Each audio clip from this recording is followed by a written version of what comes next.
صل على محمد وعلى آل محمد كما صليت على إبراهيم وعلى آل إبراهيم إنك حميد مجيد. اللهم بارك على محمد وعلى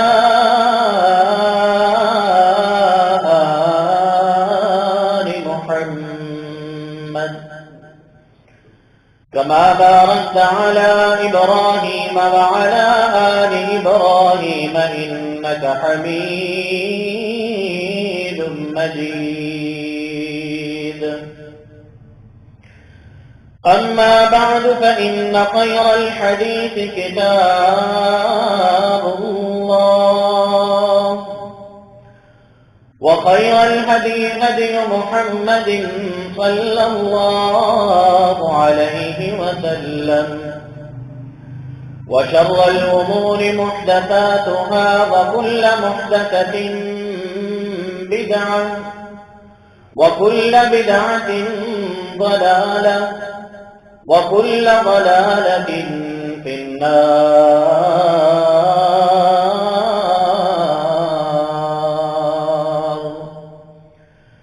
رب اشرح لي صدري ويسر لي أمري واحلل عقدة من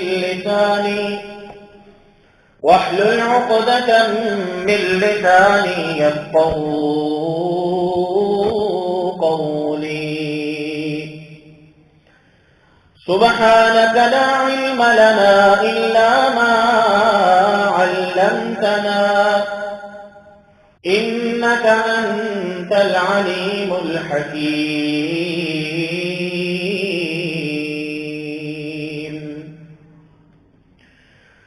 أعوذ بالله السميع العليم من الشيطان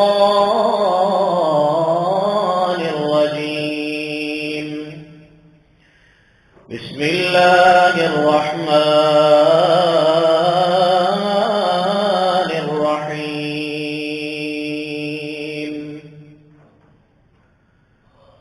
واصبر نفسك مع الذين يدعون ربهم بالغداة والعشي يريدون وجهه ولا تعد عيناك عنهم تريد زينة الحياة الدنيا ولا تطع من أغفلنا قلبه عن ذكرنا واتبع هواه وكان أمره فرطا.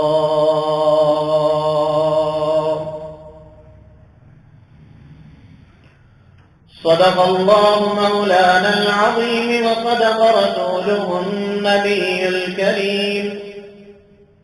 ونحن على ذلك لمن الشاهدين والشاكرين والحمد لله رب العالمين.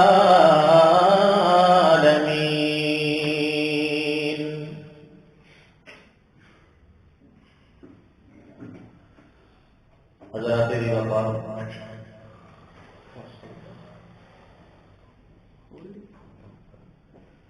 محترم بزرگوں اور نوجوان ساتھیوں، گزشتہ خطبہ جمعہ میں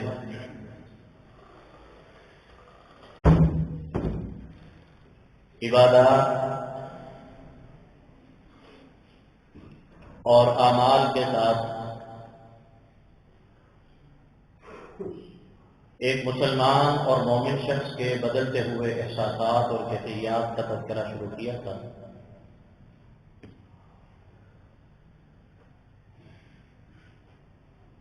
کہ اکثر اوقات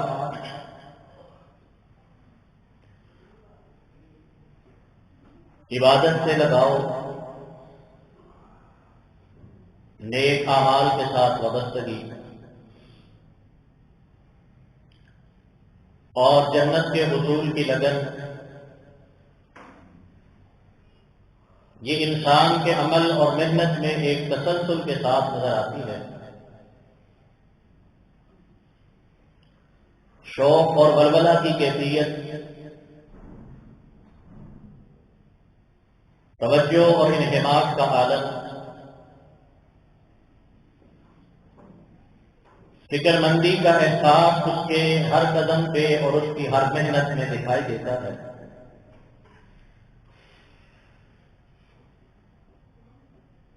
مگر پھر اچانک کوئی ایسا مسئلہ بنتا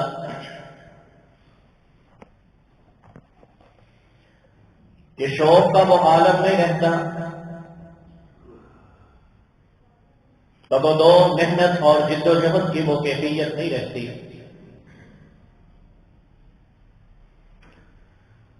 نیک اعمال کے زیادہ سے زیادہ کرنے کا وہ جذبہ کمزور پڑتا ہوا دکھائی دیتا ہے۔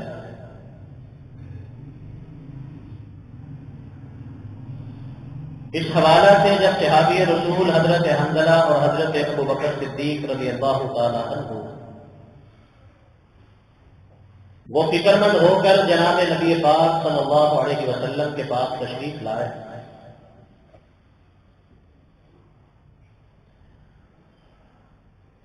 تو جناب نبی پاک صلی اللہ علیہ وسلم نے جو ان کی تربیت فرمائی اس میں بیان یہ تھا کہ یہ وقت کے ساتھ انسانی کیفیات کی تبدیلی انسانی فطرت کا حصہ ہے۔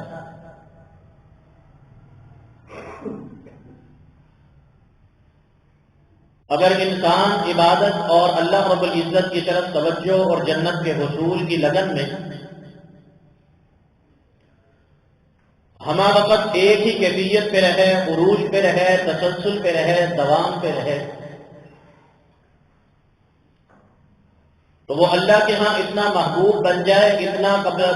قدر و قیمت والا بن جائے کہ آسمان کے فرشتے اتر کر اس سے گلیوں میں چوکوں میں مصافحہ کرے۔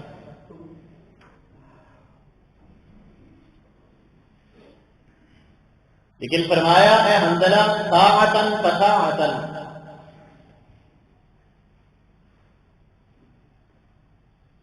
یہ وقت کی بات ہے، گھڑی گھڑی کی بات ہے، کسی لمحہ کیفیت کچھ ہوتی ہے، کسی لمحہ کیفیت کچھ ہوتی ہے۔ ایک اور حدیث مبارکہ میں بات کو اللہ کے پیغمبر نے مزید واضح کیا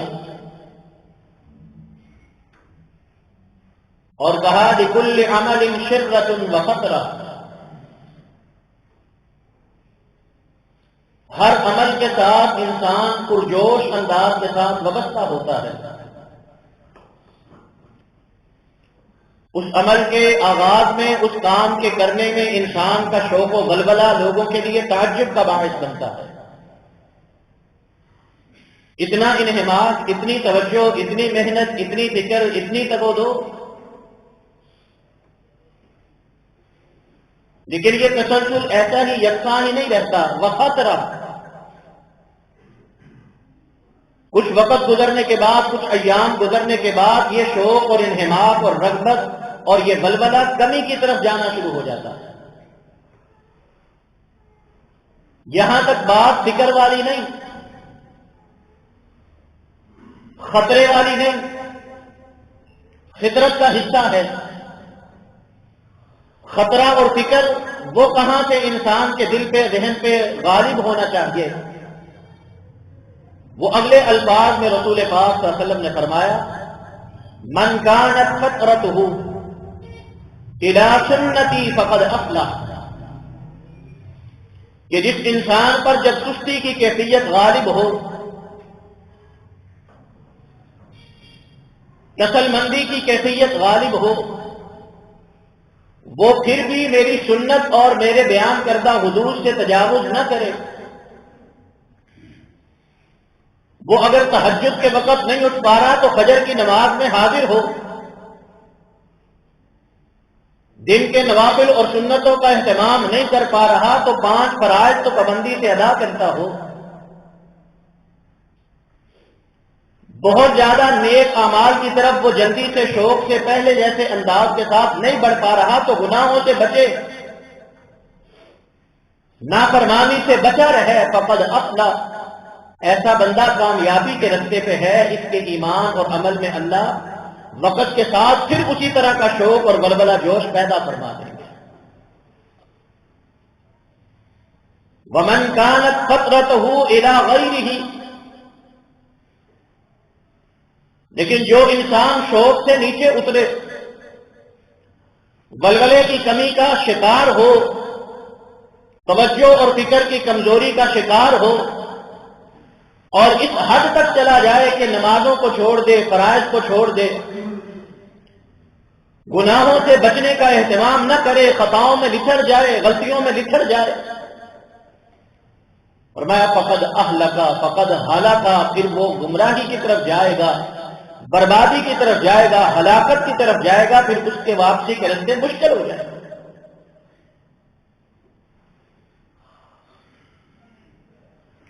اسی بات کو اللہ رب العزت نے قرآن پاک میں ذکر فرمایا، جس پر ہم آخری مکالمے میں پہنچے تھے کہ ایمان والو لا تکونوا کالذین نسوا اللہ فانساہم انفسہم، تم اللہ رب العزت کی یاد سے، اللہ کی اطاعت سے، اللہ کی عبادت سے اتنے غافل نہ ہو جانا کہ اس کا وبال تم پہ پڑے اور اللہ تمہیں اپنے آپ سے ہی غافل کر دے، تمہاری زندگی کے اندر انسانیت نظر نہ آئے، تمہیں یہ بات بھول جائے کہ تمہیں پیدا کس لیے کیا گیا ہے، تمہیں دنیا میں بھیجا کس لیے گیا ہے، تمہاری زندگی کا آغاز، دن کا آغاز اور رات کا آغاز، سارے دن کی تگ و دو بالکل اسی طرح انجام پائے جس طرح جانوروں کی ہوتی ہے۔ کھانے کی فکر ہے، پینے کی فکر ہے، لباس کی فکر ہے، ضروریات کی فکر ہے، خواہشات کی فکر ہے، نئی فکر تو اللہ کی عبادت کی فکر نہیں، نئی فکر تو نماز کی فکر نہیں، نئی فکر تو دین کی پابندی کی فکر نہیں، نئی فکر تو اعمال کے اصلاح کی فکر نہیں، اس بات کی توجہ کوئی نہیں۔ فَأَنْسَاهُمْ أَنفُسَهُمْ، اللہ کی یاد سے اتنے دور نہ چلے جانا کہ سارا کچھ بھول جائے اور سارا کچھ اللہ رب العزت تمہارے ذہنوں سے محو کر دے اور ختم کر دے۔ اگر ایسی کیفیت بن گئی کہ دنوں کے دن گزر جاتے ہیں، تمہیں نماز یاد نہیں آتی، فجر کے اوقات زندگی میں تو آتے ہیں، تم مسجد میں نہیں آتے، اذانوں کی آوازیں تو گونجتی ہیں، تمہارے قدم نماز کی طرف نہیں بڑھتے، تو پھر اللہ کا اصول ہے فَأُولَٰئِكَ هُمُ الْخَاسِرُونَ، اس انجام تک اور اس انتہا تک گر جانے والے لوگوں کے لیے اللہ نے خسارہ لکھ رکھا ہے، ہلاکت لکھ رکھی ہے، تباہی لکھ رکھی ہے۔ ان کی زندگی کی چمک، ان کی زندگی کی دوڑ بھاگ، ان کو ملنے والے انعامات، دولت اور کاروبار کا چلتا ہوا انداز، یہ اللہ کا فضل نہیں، یہ اللہ رب العزت کی طرف سے مہلت ہے، آزادی ہے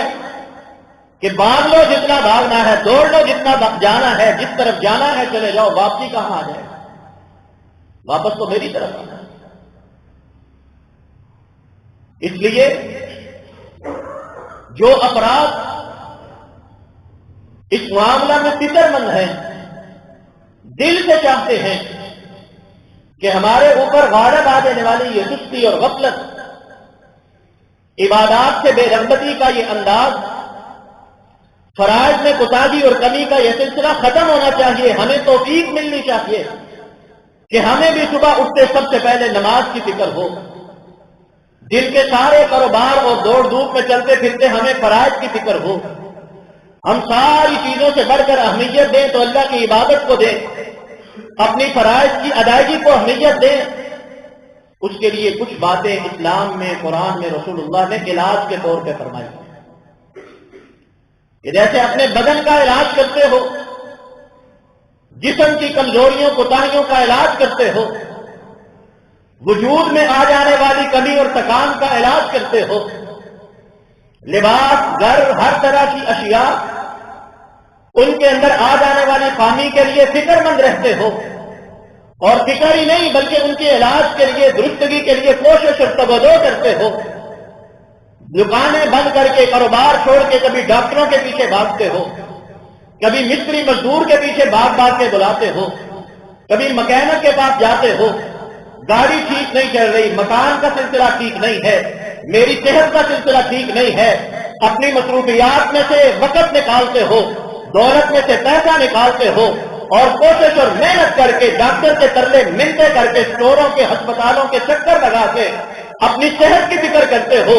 اگر تمہیں اپنی روح کی فکر ہے، اپنے ایمان کی فکر ہے، اپنے عمل کے اندر آ جانے والی کمزوری کی فکر ہے تو علاج اللہ نے رکھا ہے، اللہ رب العزت نے اسباب واپسی کے رکھے ہیں، آؤ ان کے ساتھ وابستہ ہو جاؤ، اپنے علاج کی طرف بڑھو، اپنے ایمان کو درست کرو، اپنے عمل کو درست کرو۔ اور اس کا طریقہ سب سے پہلے یہ تصور ذہن میں پیدا کرنا ہے کہ انسان کی زندگی کا کوئی بھی قدم وہ چاہے اچھائی اور بلائی کی طرف ہی کیوں نہ ہو، اللہ رب العزت کے فضل عطا اور توفیق کے بغیر انسان کو اٹھانا اور انسان کا اس طرف چلنا ممکن نہیں ہوتا۔ پیارے آقا جناب نبی پاک صلی اللہ علیہ وسلم نے ارشاد فرمایا اذا اراد اللہ بعبد خیرا استعملہ، اے میرے احباب، اے میرے اصحاب، اے میرے شاگردوں، جب اللہ رب العزت کسی انسان کے ساتھ برائی کا، خیر خواہی کا، بہتری کا ارادہ فرماتے ہیں، استعملہ، اللہ رب العزت اس کو اپنے کام پہ لگا دیتے ہیں، اس سے اللہ رب العزت اپنے عمل کرواتے، اپنے کام کرواتے ہیں۔ صحابہ کرام نے سوال کیا، اے اللہ کے رسول صلی اللہ علیہ وسلم، یہ تو ہم نے دیکھا ہے، یہ انداز تو ہمارے سامنے ہے، دولت مند کسی انسان کے پاس جائے، اس سے مزدوری طے کرتا ہے، وقت مقرر کرتا ہے، اس سے اپنا کام کرواتا ہے۔ جب اللہ رب العزت کسی بندے کے ساتھ خیر خواہی کا ارادہ کرے، اللہ اسے کس کام پہ لگاتے ہیں، اللہ کس طرح اسے اپنے کام کی طرف متوجہ کرتے ہیں۔ فرمایا یوفقہ لعمل صالح، جس کے ساتھ اللہ کا بھلائی کا ارادہ ہو، اللہ رب العزت اس کو نیک اعمال کی توفیق عطا فرما دیتے ہیں۔ وہ جس جگہ پہ بھی ہو نماز نہیں چھوڑ سکتا، وہ جس مقام پہ بھی ہو، جس مصروفیت میں بھی ہو، نماز سے غافل نہیں ہوتا، عبادت سے غافل نہیں ہوتا، اللہ کے دین کے احکامات کی پابندی سے، حلال حرام سے غافل نہیں ہوتا، اللہ کی رضا اور ناراضگی کے معاملات سے غافل نہیں ہوتا۔ جسے اللہ بھلائی کا ارادہ کرے، اللہ اسے دنیا کے اندر نیک اور صالح اعمال اور اچھے کردار کی توفیق عطا فرما دیتے ہیں۔ ثم يقبضه علیہ، پھر اللہ اس کی زندگی سے عمل صالح کی توفیق واپس نہیں لیتے، بلکہ زندگی گزر جاتی ہے لیکن اس کا نمازوں کے ساتھ، عبادت کے ساتھ سلسلہ نہیں ٹوٹتا ہے۔ اللہ توفیق دیتے ہیں، لوگوں کو خاص کر لیتے ہیں، لیکن کب؟ جب لوگوں کے اندر خود یہ طلب ہو، تڑپ ہو، لگن ہو، اور اس لگن کو ظاہر کرنے کا طریقہ اللہ سے توفیق مانگی جائے، اللہ سے التجا کی جائے۔ پیارے آقا جناب نبی پاک صلی اللہ علیہ وسلم جیسی شخصیت اور ذات، ایمان سکھلانے والے، ہدایت دینے والے، رہنمائی کرنے والے، لیکن ہر صبح کے آغاز میں بڑی عاجزی کے ساتھ، انکساری کے ساتھ، تڑپتے ہوئے، ہاتھ پھیلاتے ہوئے، جھولی پھیلائے ہوئے اللہ سے کچھ مانگا کرتے تھے۔ کیا؟ اللہم انی اعوذ بک من الہم والعجز والکسل، اے میرے اللہ، جیسے میں اور تیرے سے چیزوں کا مطالبہ کرتا، کبھی رزق کا سوال کرتا، کبھی صحت کا سوال کرتا، کبھی معاملات کی آسانی کا سوال کرتا، کبھی اللہ آپ کی رحمتوں کے لیے دامن پھیلاتا، آپ کے فضل کے لیے ہاتھ اٹھاتا، کبھی اولاد کی بہتری کے لیے سوال کرتا، کبھی حالات کی برکت کے لیے سوال کرتا۔ اے میرے اللہ، اسی طرح ہاتھ پھیلا کے، دامن پھیلا کے، جھولی پھیلا کے میں آپ کے دربار میں آتا ہوں۔ اللہ کیا مانگتا ہوں، کیا سوال کرتا ہوں؟ من العجز والکسل، اللہ مجھے عاجزی سے محفوظ فرما دینا، اللہ مجھے کسل سے، سستی سے، غفلت مشکل سے محفوظ فرما دینا۔ مانا کیا ہے العجز والکسل کا کہ انسان کی زندگی کے اندر کوئی ایسی رکاوٹ آ جائے، انسان عبادت نہ کر سکے، انسان کی زندگی کے اندر حالات کی ایسی مشکل آ جائے، انسان اللہ کی طرف راغب نہ ہو سکے، انسان اپنے حالات کی الجھنوں میں اس طرح پھنس جائے کہ نماز کی فکر نہ کر سکے۔ اللہ میری تجھ سے التجا اور درخواست اور دعا ہے، اللہ آج کا دن شروع ہونے والا ہے، آج کے دن سے لے کر شام تک مجھے اس حالت میں رکھنا کہ میں جہاں بھی جاؤں لیکن تیری عبادت سے غافل نہ ہوں، کسی طرح کے حالات بھی مجھے تیرے سامنے جھکنے سے نہ روک سکے، کسی طرح کی الجھنیں بھی مجھے تیری طرف آنے سے نہ روک سکے۔ اور دوسری چیز جس کا اللہ کے پیغمبر اللہ سے مطالبہ کرتے، بڑی فکر کے ساتھ تڑپ اور لگن کے ساتھ مانگا کرتے، والکسلی، اللہ مجھ سے ایسی سستی غالب نہ آئے، ایسی نیند غالب نہ آئے، ایسی تھکان غالب نہ آئے، مجھ پر ایسی کیفیت کا غلبہ نہ ہو کہ اللہ میں تیری اذان سنوں، تیری طرف بلاوے کا ذکر تو سنوں لیکن نماز کی طرف نہ آ سکوں۔ کبھی نیند نہ کھل سکے، کبھی دل نہ مائل ہو سکے، کبھی تھکا ہارا چلو کل پڑھ لوں گا پھر پڑھ لوں گا۔ اے اللہ میں تجھ سے التجا کرتا ہوں مجھ پر ایسی کوئی کیفیت طاری نہ ہو۔ ہر صبح کے آغاز میں یہ کلمات اللہ کے پیغمبر ادا فرمایا کرتے ہیں، اور پھر ایک دن نہیں، صرف صبح نہیں، شام کے وقت پھر سے اللہ سے التجا کرتے، پھر سے یہ کلمات دہراتے، اور صبح و شام کے اذکار میں اللہ کے پیغمبر صلی اللہ علیہ وسلم یہ کلمات صبح کے وقت بھی شام کے وقت بھی پابندی سے دہراتے۔ کوئی دن ایسا نہیں تھا جو دن اللہ کے پیغمبر صلی اللہ علیہ وسلم نے ان کلمات کو دہرانے سے خالی ہو رہا۔ کیوں؟ فکر ہے، احساس ہے، یہ دل کے اندر بات گامزن ہے، عقیدتاً موجود ہے کہ میں آیا ہی اللہ کی عبادت کے لیے ہوں، میرے دنیا میں آنے کا مقصد ہی اللہ کے سامنے سجدہ ریز ہونا ہے، اگر میں نے یہی کام نہ کیا تو میرے پیدا کیے جانے کا مقصد کیا ہے؟ میرا پھر دنیا میں آنا فضول ہے، عمر، جوانی، صلاحیت ہر چیز پہ مقصد ہے اگر مجھ سے اللہ کی عبادت نہ ہو سکی۔ جو دن میں نے اللہ کی عبادت اور اللہ کے احکامات کی فرما برداری سے خالی کر کے گزار دیا، وہ دن تو گزر گیا، نماز نہ پڑھی جا سکی، دن تو گزر گیا، اللہ کی طرف نہ آیا جا سکا، وہ دن فضول ہے، بے مقصد ہے۔ اس لیے سب سے پہلے روزانہ صبح اللہ کے پیغمبر اس طرح کے کلمات بولا کرتے ہیں، ہر شام رات کے آغاز کے وقت اللہ کے پیغمبر یہ کلمات بولا کرتے ہیں۔ پھر اس سے آگے بڑھ کر جناب نبی پاک صلی اللہ علیہ وسلم کا ایک اور انداز، آپ جب بھی نماز پڑھتے، ہر فرض نماز ادا کرنے کے بعد پھر اللہ کے سامنے دامن پھیلا لیتے اور پھر اللہ کے سامنے التجا کرتے، درخواست کرتے، رب اعنی علی ذکرک و شکرک و حسن عبادتک، اے میرے پروردگار میری آپ سے التجا ہے، آپ نوازشات کرنے والے ہیں، عطا کرنے والے ہیں، فراوانیاں دینے والے ہیں، آپ نہ دیں تو کسی کو کچھ مل نہیں سکتا، اے میرے مالک، اے میرے خالق، ہے میرے پروردگار، میں آپ سے التجا کرتا ہوں، اعنی علی ذکرک و شکرک و حسن عبادتک،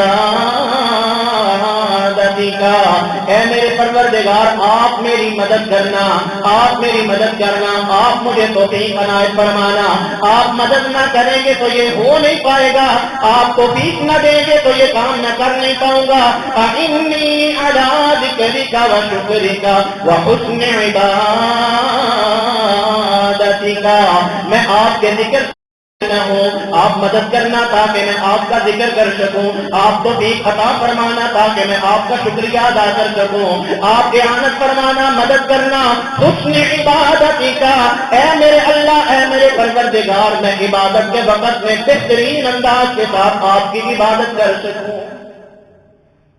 دعا، التجا، توفیق کون؟ نبی پاک صلی اللہ علیہ وسلم۔ ہم فکر تو بے شک کرتے ہو، نماز چھوٹ جاتی ہے، یار پڑھیں گے انشاءاللہ، پڑھیں گے، پکا ارادہ پڑھیں گے، ضرور پڑھیں گے، یہ پلان منصوبہ باندھتے ہیں لیکن کر نہیں پاتے۔ کیوں؟ کبھی جس طرح اولاد بیمار ہو تو اللہ کے سامنے ہاتھ پھیلا کے گڑ گڑائے ہیں، ویسے نماز کے لیے روئے ہیں؟ کاروبار نہ چلتا ہو، جس طرح فکر مند ہو کر اللہ کے در کے چکر لگائے، سجدے میں گرے، دعائیں کی، التجائیں کی، وظیفے کیے، اپنی ایمانی عملی کمزوری پر بھی اتنا فکر مند ہو کے اللہ سے درخواست کی ہے، اولاد نہیں مل رہی، کتنے جوڑوں کی رات کی نیندیں حرام ہو جاتی، لمبے لمبے وظائف، لمبے لمبے اذکار، کاروبار نہیں چل رہا، لمبے لمبے ورد اور روزات موجود ہیں، کرتے ہیں لوگ، لیکن اس فکر میں مبتلا ہو کر یار مجھ سے نماز نہیں پڑھی جا رہی، اس فکر میں مبتلا ہو کر کتنے وظیفے کیے، کتنی دعائیں اور کتنی التجائیں کی، اپنی سستی مٹانے کا طریقہ اللہ سے عاجزی کے ساتھ، انکساری کے ساتھ رو کر گر گڑا کر اللہ سے دعا مانگے، اللہ ہمیں اپنے عبادت گزار بندوں میں شامل فرما دے، اللہ ہمیں عبادت کی توفیق عطا فرما دے، اپنی کمیاں کوتاہیاں مٹانے کی توفیق عطا فرما دے، عاجز ہو کر، مسکین ہو کر، بے بس ہو کر اللہ سے التجا کرتے ہوئے، روتے ہوئے، گر گڑاتے ہوئے توفیق مانگے، پھر اللہ رب العزت ہمارے لیے توفیق کا دروازہ کھولے۔ اور اگر پرواہ کوئی نہیں، فکر ہی کوئی نہیں، دن گزر گیا ہے، حساب تو کر لیا ہے کتنی کمائی کی، یہ نہیں سوچا نمازیں کتنی چھوٹی، نہیں پرواہ کی، تو اللہ کو کیا پرواہ ہے؟ نمازوں کی اللہ کو ضرورت ہے، اللہ رب العزت پھر اس سے بڑھ کر بے نیاز ہے۔ قرآن اس بات کو بڑے واضح انداز میں بیان کرتا ہے، ان الذين لا يرجون لقاءنا ورضوا بالحياة الدنيا واطمأنوا بها والذين هم عن آياتنا غافلون، یقیناً وہ لوگ ہمارے علم میں ہیں، ہم ان کو جانتے ہیں، لا يرجون لقاءنا، جو ہماری ملاقات کا یقین نہیں رکھتے۔ کیا معنی ہے ملاقات کا یقین نہ رکھنے کا؟ جو یہ تو کہتے ہیں قیامت کا دن آنا ہے، لیکن اس بات سے پریشان ہو کر کے قیامت کے دن اللہ نے سب سے پہلے کیا سوال کرنا ہے، سب سے پہلے اللہ نے پوچھنا کیا ہے، اس بات کی فکر لے کر وہ کبھی اپنے کاروبار کو چھوڑ کر نہیں اٹھتے، بستر کو چھوڑ کر نہیں آتے، اپنے دوستوں کو چھوڑ کر نہیں آتے، وہ یہ تو کہتے رہیں گے قیامت آنی ہے، مرنا ہے، اللہ کے دربار میں جانا ہے، لیکن لا يرجون لقاءنا ورضوا بالحياة الدنيا واطمأنوا بها، اپنی آخرت کے لیے وہ نمازوں کی فکر نہیں کرتے، اپنی آخرت کے لیے وہ عبادات کی فکر نہیں کرتے، اپنی آخرت کے لیے وہ نیک اعمال کی کبھی کیلکولیشن نہیں کرتے کہ میں نے نیکیاں کتنی کی ہیں، نمازیں کتنی پڑھی ہیں، ورضوا بالحياة الدنيا، اسی بات پہ راضی اور خوش ہیں کہ دنیا بہتر چل رہی ہے، صحت اللہ نے عطا فرما دی ہے، دولت اللہ نے عطا فرما دی ہے، کاروبار اللہ نے عطا فرما دیا ہے، گھر بنگلہ گاڑی اللہ نے عطا فرما دی ہے، وَاطْمَأَنُّوا بِهَا، اسی پہ مطمئن ہو کے بیٹھ گئے، وَالَّذِينَ هُمْ عَنْ آيَاتِنَا غَافِلُونَ، اذان ہو جائے گی پرواہ نہیں کریں گے، عبادت کے لیے آوازیں آ جائیں گی فکر نہیں کریں گے، زندگی بھر کبھی نہیں سوچیں گے قرآن کتنا پڑھا ہے کتنا نہیں پڑھا، زندگی بھر پرواہ نہیں کریں گے اللہ کے اطاعت کے کتنے کام کیے ہیں کتنے نہیں کیے، یہ اس معاملے سے غافل اور بے خبر ہو کر وقت گزارتے رہیں گے۔ فرمایا اولئک مأواہم النار بما كانوا یکسبون، یہ وہ لوگ ہیں انہی لوگوں میں شامل ہوں گے جن کا ٹھکانہ ہم نے جہنم بنا دیا ہے، یہ اپنے عمل کی وجہ سے جہنم کے اندر جائیں گے۔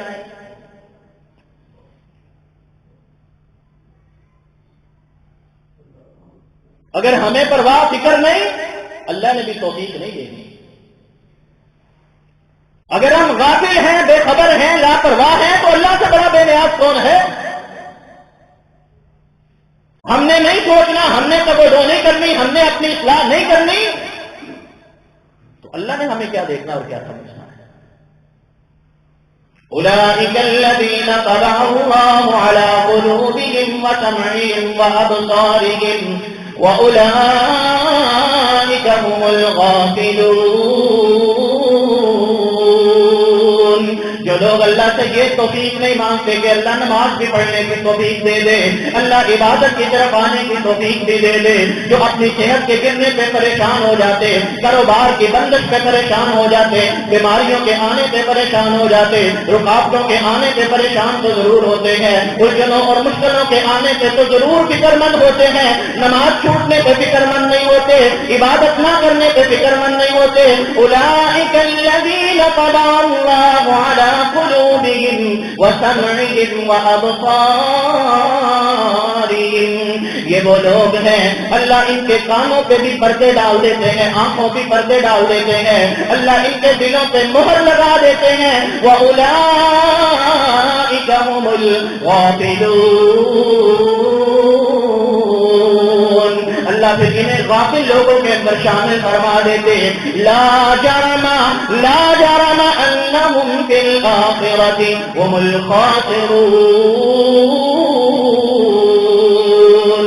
ان کا پھر یہی بنتا ہے کہ دنیا کے سارے مزے تو سمیٹ لیں گے لیکن آخرت میں خسارے وعدے کے اندر شامل ہو جائیں گے۔ کیوں؟ آخرت کے لیے کیا کچھ نہیں۔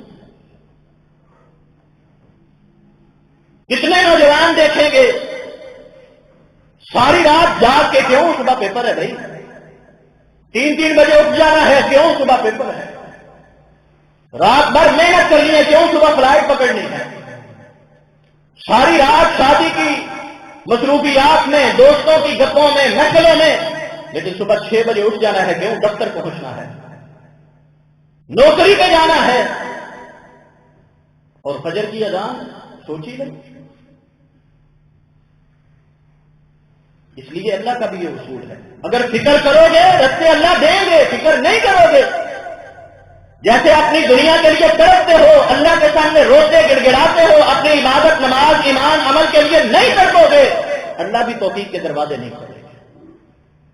اللہ کا اصول یہ ہے، من اراد الآخرة وسعى لها سعيها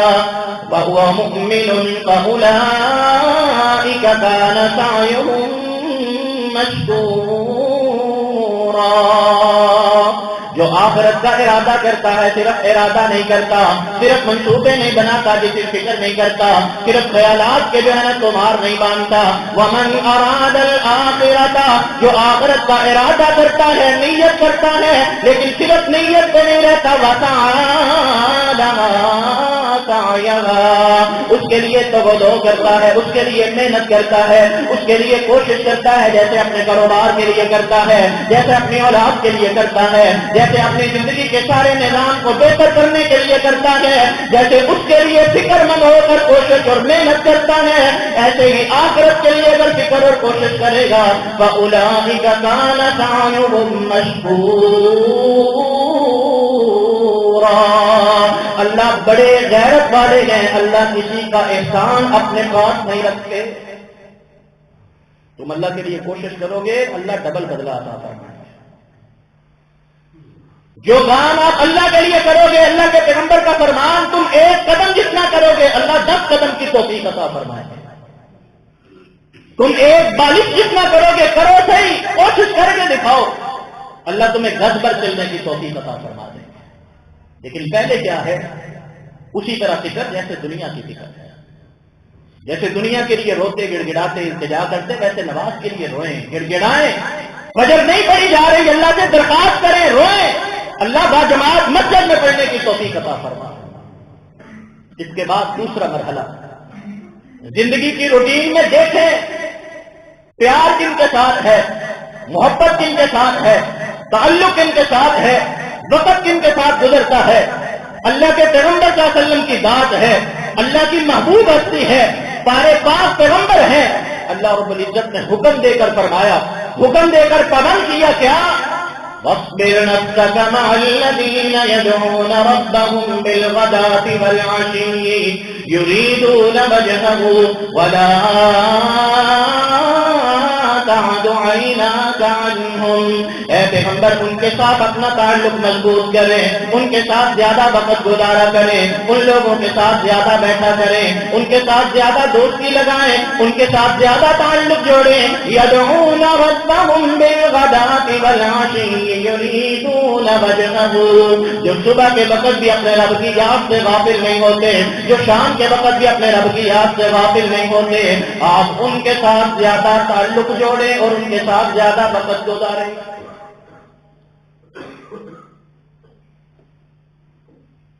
صبح سے لے کر شام، شام سے لے کر رات کے 12 بجے تک اپنی محفل دیکھنے کیسی ہے، مجلس دیکھنے کیسی ہے، گفتگو دیکھنے کیسی ہے، بات چیت کس طرح کی ہے، اور یاروں دوستوں ساتھیوں سے ہٹیں تو کیا ہے ہمارے پاس؟ بزرگ ہیں تو ٹی وی کی سکرین، نوجوان ہیں تو موبائل اور ٹیبلٹ، فیس بک اور واٹس ایپ، مزاح اور ہنسی اور لطیفے، بکواسیات اور فضولیات، ان کا انسان کے ذہن، سوچ، فکر، عمل پہ اثر نہیں پڑے گا؟ کیا فرمان ہے اللہ کا، رسول اللہ صلی اللہ علیہ وسلم کا؟ پیارے پاک پیغمبر جیسی شخصیت کے لیے، اے پیغمبر اپنا وقت ان کے ساتھ گزارے، اپنی بیٹھک ان کے ساتھ رکھے، اپنی گفتگو اور مکالمہ اور بات چیت ان کے ساتھ رکھیں، جو ہر وقت اللہ کی یاد کے اندر مصروف اور مگن ہوتے ہیں۔ یہ نہیں کہ ہنسی مذاق کی اجازت نہیں، گفتگو کی اجازت نہیں، ہنسی مذاق رسول پاک بھی کیا کرتے تھے، بیوی بچوں کے ساتھ اللہ کے پیغمبر بھی وقت گزارتے تھے، خوش گپیاں اللہ کے پیغمبر بھی فرماتے تھے، لیکن کیسی؟ واہیات نہیں، بکواسیات نہیں، فضولیات نہیں۔ کیا ہماری مجلسیں، کیا ہماری محفلیں، کیا میں بولوں، کیا آپ سمجھیں گے؟ اگر اپنے آپ کو بدلنا ہے، اللہ سے دعا کریں۔ دوسرے نمبر پر اپنا گزرنے والا وقت کس طرح کے لوگوں کے ساتھ، کس طرح کی کیفیت میں گزرتا ہے، اس کے بارے میں فکر مند ہو۔ بچے کو سکول بھیجیں، بچہ سکول نہ جائے، رستے میں چوک کے اندر، گلی کے اندر دوستوں کے ساتھ بیٹھ جائے، فکر نہیں ہوتی؟ کام سیکھنے بھیجیں، وہ کام سیکھنے کے بجائے یاروں کے ساتھ کرکٹ کھیلنے، میدان کھیلنے چلا جائے، میدان میں کیا کیفیت کیا ہوتی ہے؟ پریشانی کیا ہے؟ یار منڈا بندے دے صحیح کام نہیں کرتا، اسکولے بھیجی جاتا کتنے فکر مند ہیں۔ ہمارا جو وقت اللہ کی یاد کے بغیر، اللہ کی ذکر کے بغیر، اللہ کی اطاعت کے بغیر، اللہ کی نافرمانی کے اندر، اللہ کے باغیوں کے ساتھ، اللہ کے نافرمانوں کے ساتھ، غیبتوں میں، چغلیوں میں، فضولیات میں، بکواسات میں، گالی گلوچ میں، گانوں میں، ڈراموں میں، اس طرح کی یاشیوں اور یاریوں میں گزرتا ہے، کیا اس کا ہم پر وبال نہیں پڑے گا؟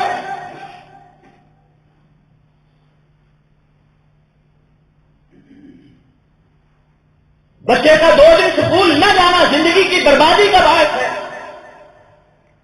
فضول دوستوں کے پاس بیٹھنا اخلاق و کردار کے بگاڑ کا باعث ہے۔ تو ہمارے لیے کوئی اللہ کا اصول ہے اللہ کا اصول، اللہ نے اصول رکھے ہیں، قانون رکھا ہے۔ کیا؟ اگر پیغمبر آپ کو حکم دیا جا رہا ہے، ایسے لوگوں کے ساتھ آپ وابستہ رہیں گے، آخرت کی کامیابی کی طرف بڑھتے رہیں گے۔ لیکن اگر ایسے لوگوں سے نظر ہٹائیں گے، لا تطع من اغفلنا قلبه عن ذکرنا واتبع هواه وكان امره فرطا۔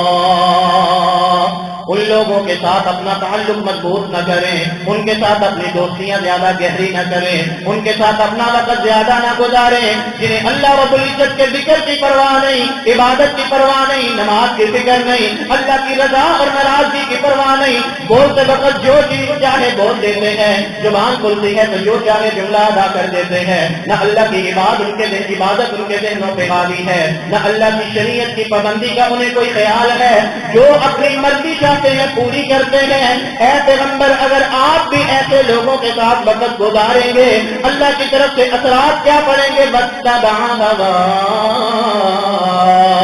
اللہ ہدایت میں چلنے کی توفیق چھین لیں گے، اللہ خواہشات کے غلامی مسلط کر دیں گے، اللہ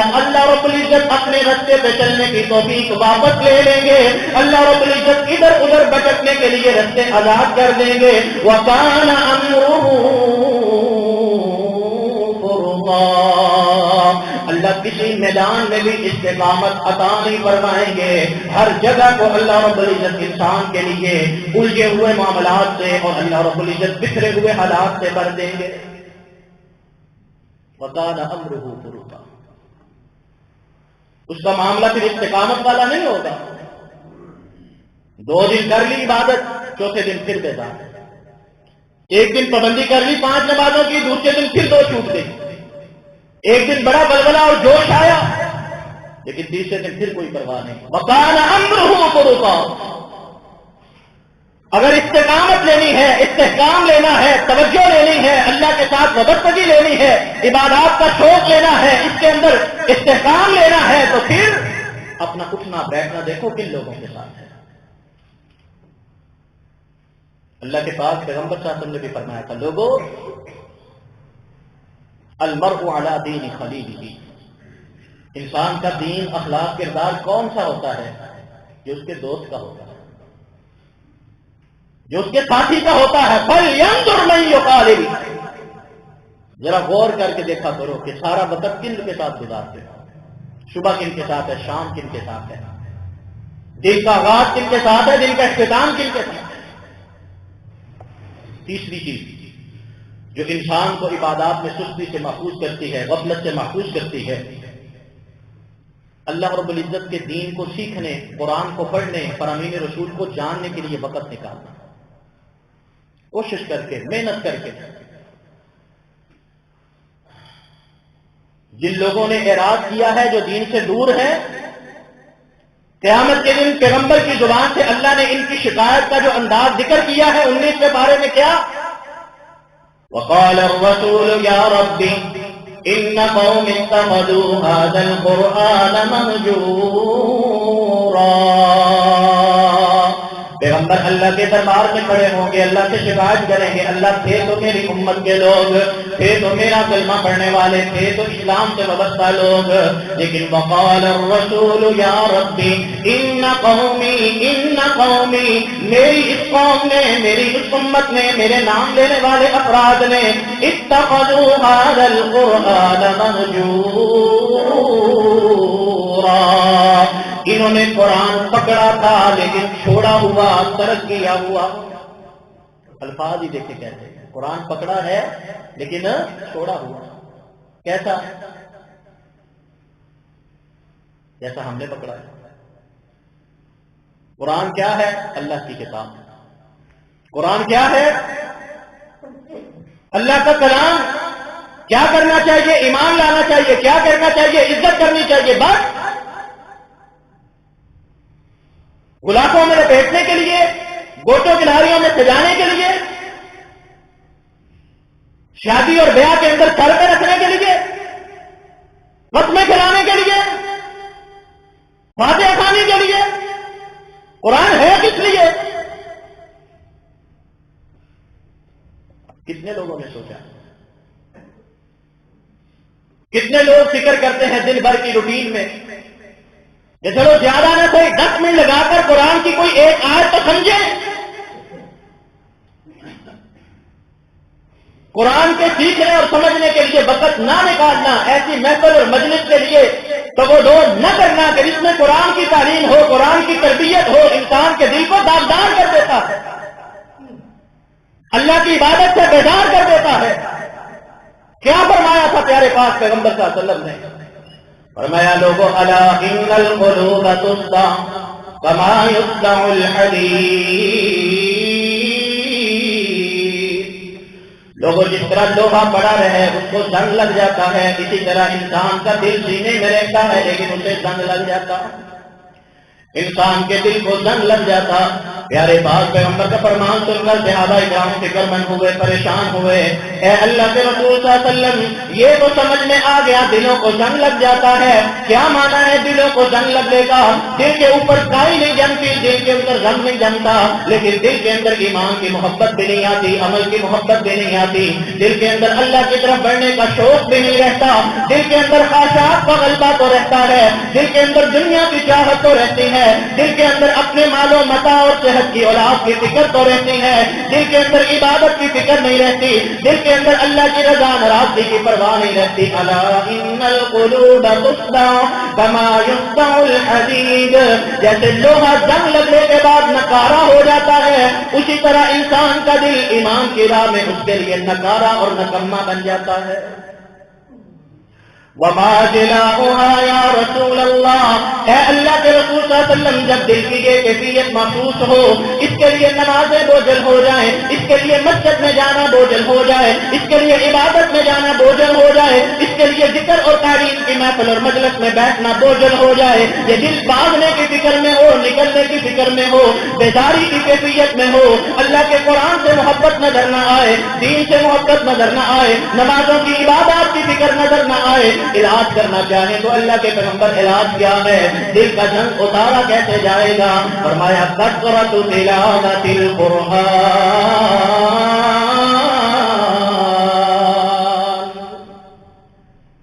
جتنی قرآن کی تلاوت کرو گے، جتنا قرآن پڑھو گے، جتنا قرآن سمجھو گے، اتنا دل صاف ہوتا چلا جائے گا. جتنے سال گزرے ہیں، کتنا کچھ پڑھا ہے، اخبار پڑھ کے ہو سکتا ہے روزانہ 2 گھنٹے گزر جائے، خبریں سنتے ہو سکتا ہے روزانہ کے لیے ٹائم فکس ہو، آدھا گھنٹہ خبریں لگنیاں نے سننیاں. قرآن فکر کتنی، کوشش کتنی، محنت کتنی، دل پہ زنگ نہیں لگے گا؟ فرمایا لگے گا. اگر ہم چاہتے ہیں اپنے آپ کے ساتھ مخلص ہیں، اپنے ایمان کے ساتھ مخلص ہیں، اپنے عمل کے ساتھ مخلص ہیں، دل سے یہ ارادہ باندھتے ہیں کہ اللہ چستی کے جو ہے نا وہ اقراری ہیں، واقعتاً غافل ہیں، واقعتاً چستی میں ہیں، واقعتاً دور ہیں، عبادات کا شوق نہیں، لیکن اللہ چاہتے ہیں کہ شوق پیدا ہو جائے، چاہتے ہیں کہ عبادت کے ساتھ لگاؤ پیدا ہو جائے، چاہتے ہیں کہ آپ کی نماز کے لیے انسان کا دل جا کے بھاگ کے جانے کو کرے، تو پھر 3 کام تو کر لیں، اللہ سے رو کر گڑ گڑا کر عاجزی کے ساتھ توفیق مانگیں.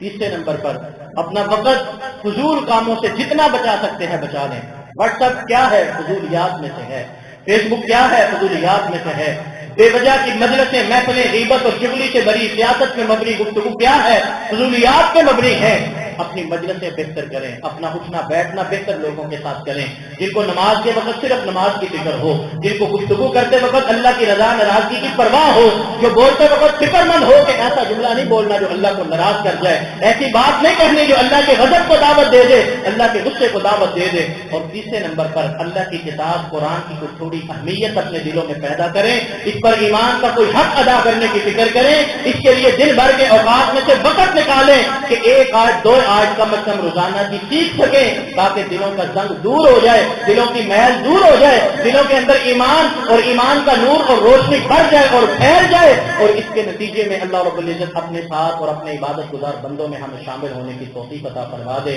اقول قولی ھذا استغفر اللہ لی ولکم ولسائر المؤمنین. والسلام علیکم ورحمۃ اللہ.